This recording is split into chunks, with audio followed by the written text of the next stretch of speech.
Greetings. I am Chief Warrant Officer 5, retired Nicole Woodyard. In celebration of National Women's History Month, I would like to thank all of the supporting women of our nation, and especially our sisters in arms. Thank you for your service and thank you for your support.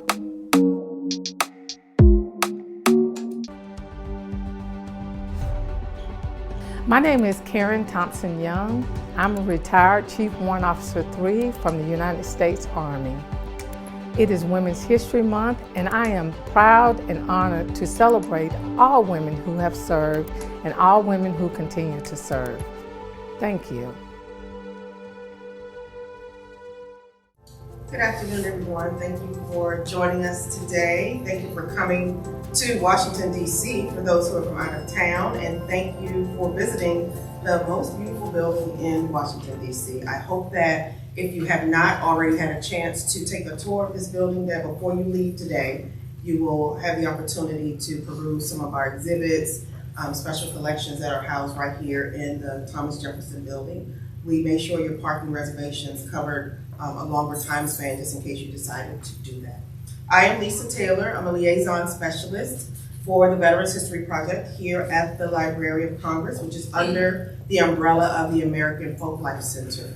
I've worked directly with Rodney Miner for the last few years, collecting stories that are then archived here at the Library of Congress, and then Rodney uses them for his own purposes.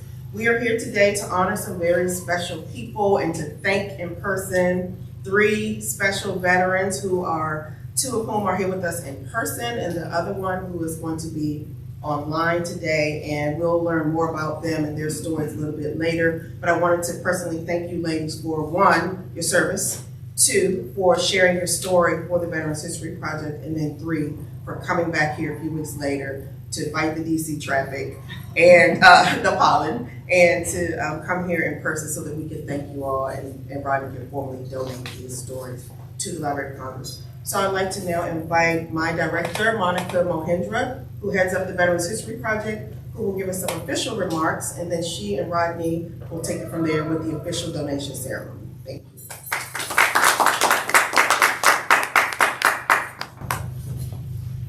Good afternoon. I'm so glad you could all be here today to join us.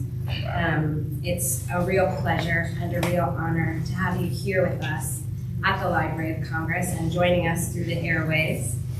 I'm just going to take a moment because I want to get my words right. Everyone that I have the privilege to work with knows I do a little better unscripted, but I don't stay on time if I'm unscripted, so I'm going to go ahead and make sure I get this right. As we close out Women's History Month, it's a particular pleasure to be here today to share this honor and to receive these collections. First, I want to thank all of you who are with us today, either way, who raised the right hand and wore the uniform of our nation's military. Secondly, I'd like to thank each of your loved ones who I know served right alongside you. I particularly want to thank Lisa Taylor, who has been conducting these interviews and working on this partnership as long back as 2017, and has really worked hard to make this a success. I'd also like to thank Mrs. Gordon, who has supported her here on our staff. The Veterans History Project has been privileged to conduct similar donation ceremonies with veterans in transition in the past, but this marks a historic occasion, the first time we can do so actually in person. And I'm thrilled to finally be able to meet Rodney Miner face to face and publicly thank him for all the hard work he's done in recording so many awe-inspiring oral histories for the Veterans History Project. If you would indulge me, please, and take just a moment to join me in applause for Rodney.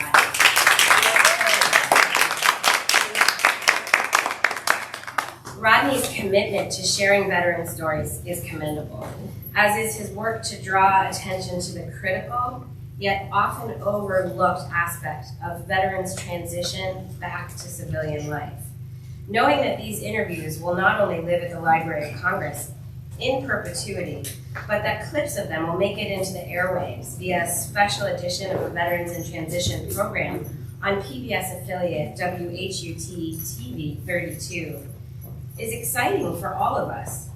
Not only will patrons, researchers, users of the Library of Congress learn of these veterans' incredible stories, but they will also reverberate across the city, through the airwaves, through different forms of communication, inspiring others to participate in the project and to learn more about veteran service and how it connects to their lives.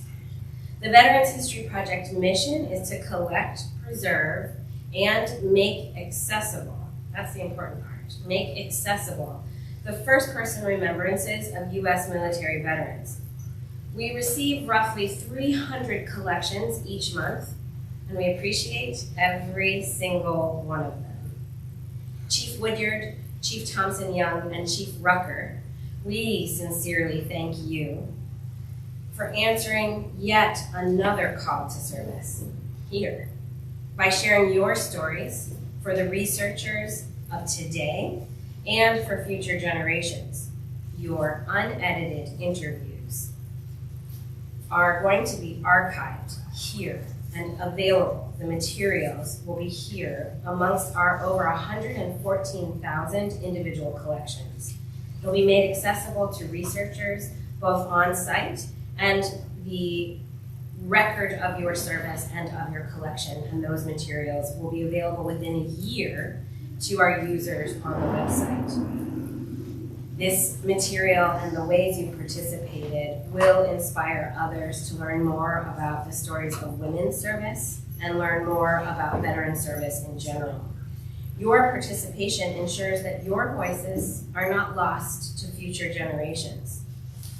Before you leave today, please be sure to pick up a few of our field kits and brochures so that you can do this third service act for us and help other veterans join you in this sense of purpose and posterity. And make sure that you are able to tell them about this so that they're prepared whenever they're ready to share their story. And maybe that's with you. Now, it's my sincere pleasure to be able to invite in person Rodney Miner to formally present the collections. Will you join us up here?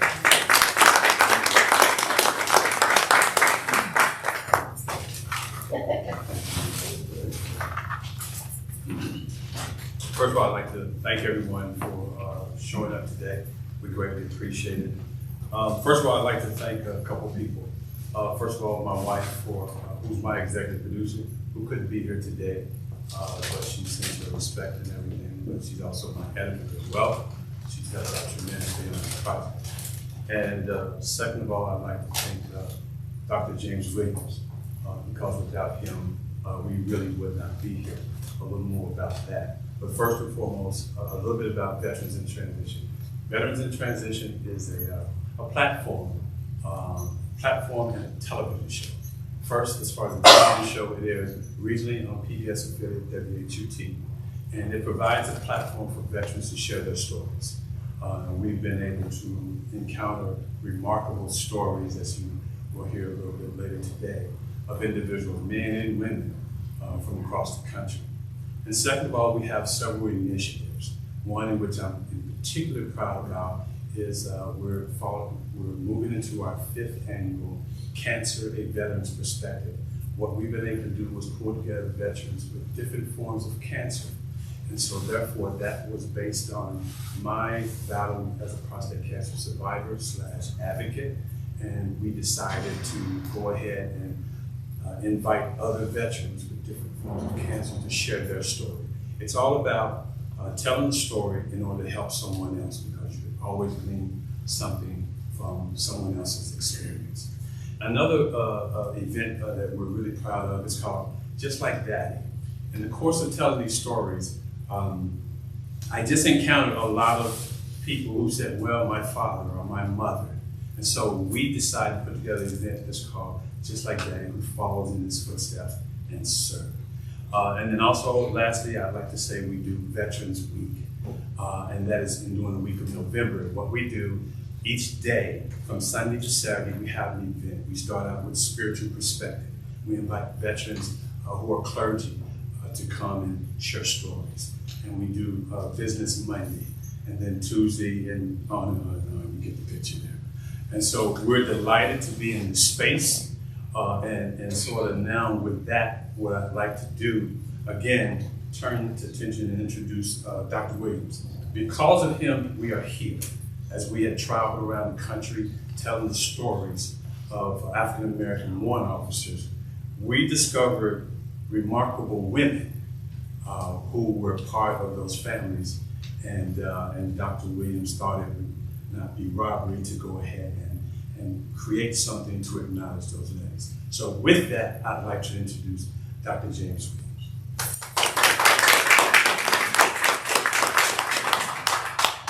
Wow, how humbling this is. This is going to be unscripted. I'm told it could be a little long-winded, but I promise I'll be brief. So again, Dr. James J. Williams, Chief Warrant Officer 5, retired United States Army. I'm also the founder and CEO of One Man Show Productions.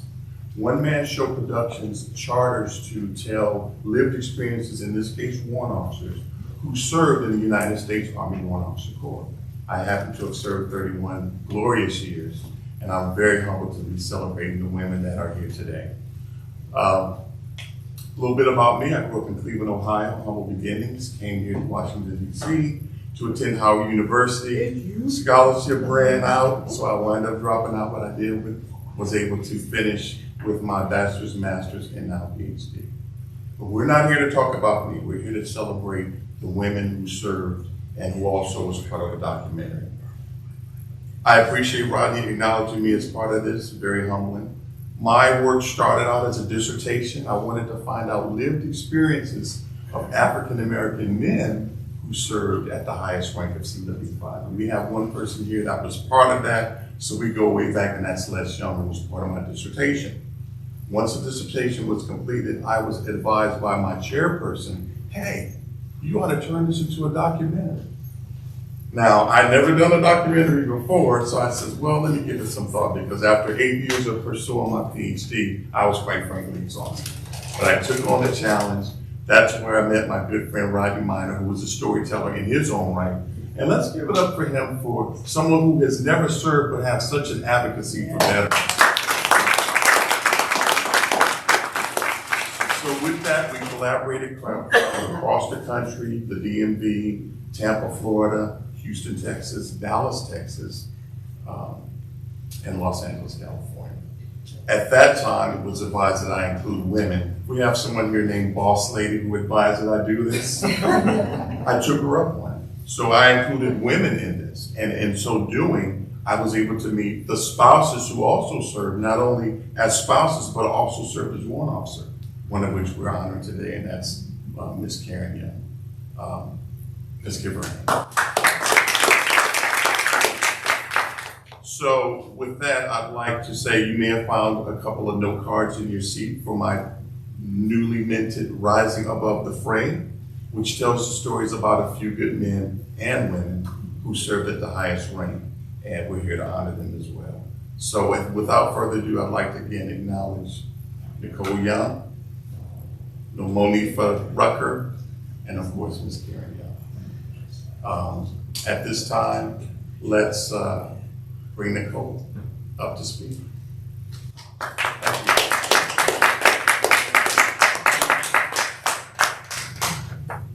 Les, I guess I'm your concubine now.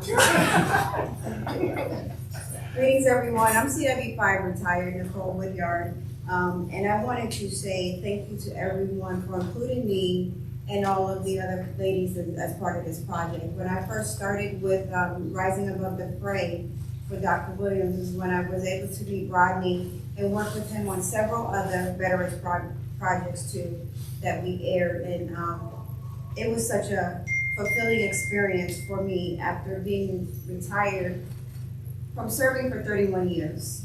And I just thought I was doing what I was supposed to do as a soldier, and being a mother and taking care of my children who are here today. Everything I did was because of them. But in that process, I learned that it was an anomaly to be a successful woman in the Army. I didn't know. And through other people's accolades, I realized that there was something more responsible that I was doing than just taking care of me and my family. And I'm glad that I was able to share that experience and be here today to have that archive and hopefully be an inspiration to other people out there. So I thank you all for allowing me this time and this platform to share my story. And I am excited and encouraging others to continue to do the same. I call that being a secret inspirer. You never know who you're affecting, so keep doing you into your authentic self. Thank you.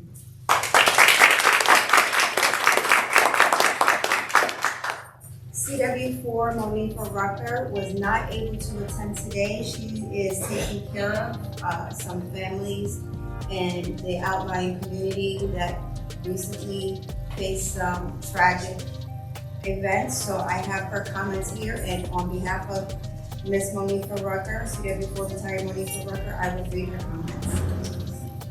The Veterans History Project has been an extraordinary experience. I am extremely humbled to be included with so many exceptional brethren in arms, especially during the celebration of Women's History Month. I truly appreciate the acknowledgement of my 27 years of service.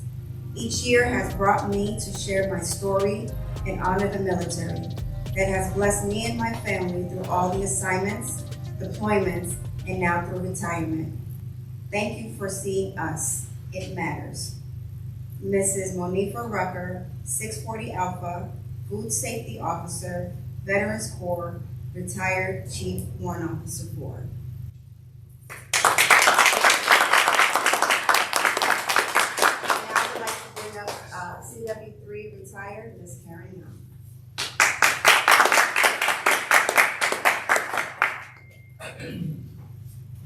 Good morning. I did prepare some comments because when I go off script, I can tend to talk a little longer. So little did I know in 1984, when I arrived at my first duty station in Frankfurt, Germany, that 39 years later, I would be standing here in the Library of Congress where my service and my career accomplishments will be archived for years to come. This is a very humbling experience, and I know that my parents who are looking down will be very proud of me today and proud of all that I've accomplished. My mother, and I'm going to speak her name, Mary Elizabeth Dixon, she was a champion for her community, for her church, and for her family. She inspired me to join the military, and I'm grateful for her influence and her inspiration. It is a tremendous honor for me, my family, and particularly the 11 other family members I have in my family who also serve this great nation. Providing this recollection of my military career and service to the Veterans History Project means that years from now, my experiences, accomplishments, and contributions as a female veteran will demonstrate to others a sense of what is actually possible. I also would like to congratulate the two other phenomenal Chief Warrant Officers, CW5 retired Woodyard and CW4 retired Rucker, who are also being recognized and honored in this ceremony today. These women, I've viewed their stories and they have inspired me even after my service. So thank you for that, and I'm honored to be recognized alongside you and Chief Rucker today. I would like to also thank the Library of Congress Veterans History Project, Mr. Rodney Miner with the Veterans in Transition, Miss Lisa Taylor, Chief Williams, and Lisa Taylor who conducted the interview. I'd like to thank you for being so patient during the interview and being a great interviewer. You can be an investigator one day. So thank you. But lastly, and certainly not least, I would like to thank my husband, CW5 retired Les Young. You mean the world to me, Les. You inspire me on a daily basis to walk outside of myself and be even more even after I transitioned out of the military. So thank you for that. I'd like to thank my family members, my friends, and all the fellow veterans who I've served with and who have supported me and mentored me and prayed for me during my service and even after my transition. I would like to end with a quote that means a lot to me now. It is found in Luke, the 12th chapter, the 48th verse. To whom much is given, much is required. And that's how I feel. I have been blessed with a lot, even through the military. The Army has been very good to me. The military helped me achieve a lot. And it is my goal and my desire, my mission now to give back. And this is one way to give back and use this platform to inspire others to also give back. So thank you.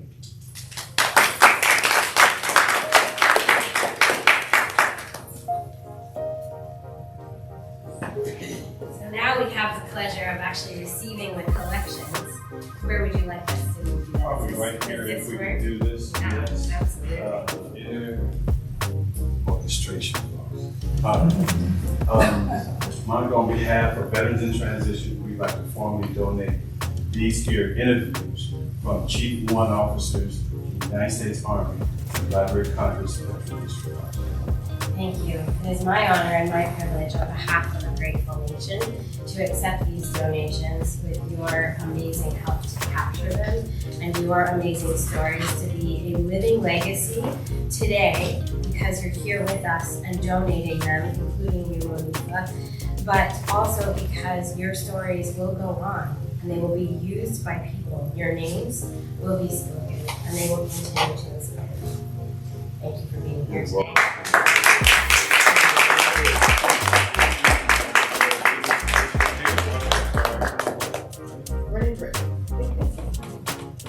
Okay, now here's what we'd like to do. Lisa and ladies, can you come up here for a picture, please? Okay, and then we'll do this. All right. Oh, you need a pen? I would like Lisa, who's worked so hard on this project, also Okay. her to be the person who presents you with these. Okay. These are our brand new. We're very wow. excited with our new Okay. logo. You'll be the first people Okay. receiving these.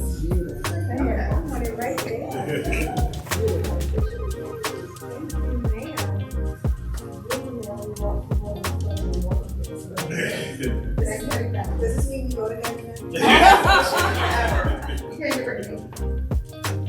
I witnessed it. You're going to ship only all of her materials by month as well as going to do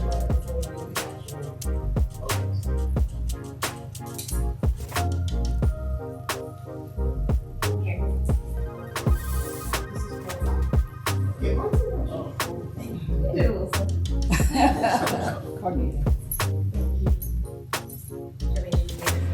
Yes, please.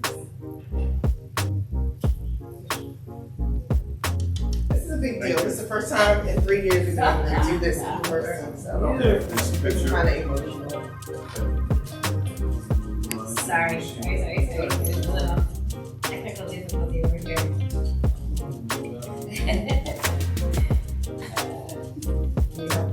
Yeah.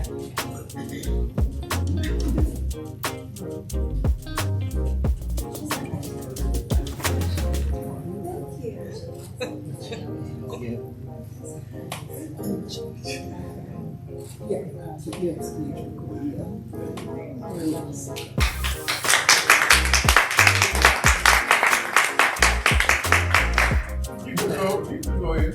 Oh.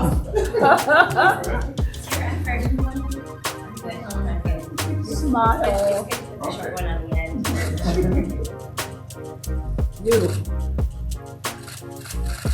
Okay, one more. James, come up here. And Les. And Pop. Papa. Papa. No, you want some time, right? Our dad.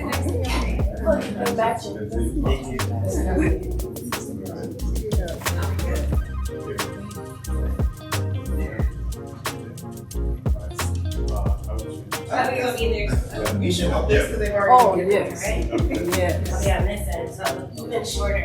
Y'all move a little bit this way so you're all in the middle. Beautiful. Yeah.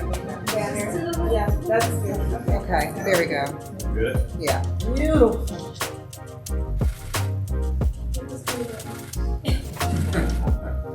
Okay. Now, Can we just get everybody? Rodney, hold on. I'll tell you what happened. He did not print out his agenda. And he's winging it, I'm telling him. Right, okay. Just a little token of our appreciation. Yes, I We really can pray and share with other people. Okay, excellent. Thank you very much. Oh, don't sit down. Can we just get Oh, okay. Go ahead, grab that. If you grab that, sir. Sean, can you just grab that? Yeah, those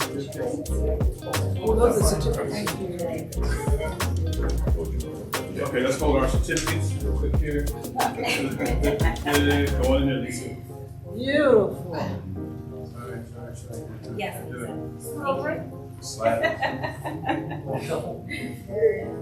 Okay. Right here. Excellent. Now, can we just get a group picture? I'd like everybody to be in this because you gave up your time and we would just, whatever works best. Whatever. All right. Makes sense. Makes sense. All right. Get some coffee donuts too from whenever you guys want. Yes. It's noon, you know. Oh, this way? Yeah. That's good. Okay, here we go. One person is kind of hiding in the back. So just step just a little bit right that way. That's great. Just trying to see everyone's faces. All right, thank you. Oh, it's about we'll make sure everyone gets this. Yeah, Sean will We'll forward make them. sure, we'll make sure everyone gets this. Thank you. All right. Yeah. Or dismissal or something. What do you?